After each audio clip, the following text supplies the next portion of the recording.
আজকে রিভিউ করব precision liquid eyeliner 36H। এখানে বলেছে ওয়াটারপ্রুফ, মানে পানি দিলেও লাইনার উঠবে না। 100% ব্ল্যাক। এটা নিয়েছিলাম দারাজ থেকে। দাম মাত্র 35 টাকা কি 37 টাকা ছিল, ভুলে গেছি। কম দামের এই প্রোডাক্টের এত কাজ, সেটা কি সম্ভব?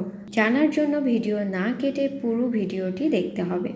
দেখতেই পাচ্ছেন ডিজাইনটা কলমের মতো। এখানে বলেছে 100% ব্ল্যাক। হ্যাঁ, এটা সত্যি 100% কালো লিকুইড। সত্যি পানিতে ওঠে না, কিন্তু পানি দিয়ে ভেজিয়ে ঘষাঘষি করলে অনেকটাই উঠে যায়। আমি এর আগে এই দামের মধ্যে লাইনার ব্যবহার করেছি, যেগুলো দেওয়ার কিছু সময় পর ফেটে ফেটে যেত, কিন্তু এই লাইনার ফাটে না। পার্শ্ব প্রতিক্রিয়া, সাইড ইফেক্ট নাই। আমার ত্বকে কোনো সমস্যা হয়নি, কিন্তু সবার ত্বক সব ধরনের প্রোডাক্ট নিতে পারে না।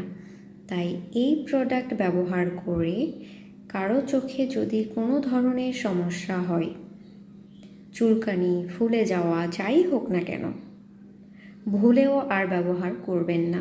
কেননা চোখ অনেক সেন্সিটিভ হয়, সামান্য ভুলে বড় ধরনের সমস্যা হতে পারে। তাই সাথে সাথে ব্যবহার করা বাদ দিবেন। ভিডিওটি ভালো লাগলে প্লিজ একটা লাইক দিবেন। সবাই ভালো থাকবেন, সুস্থ থাকবেন। খোদা হাফেজ।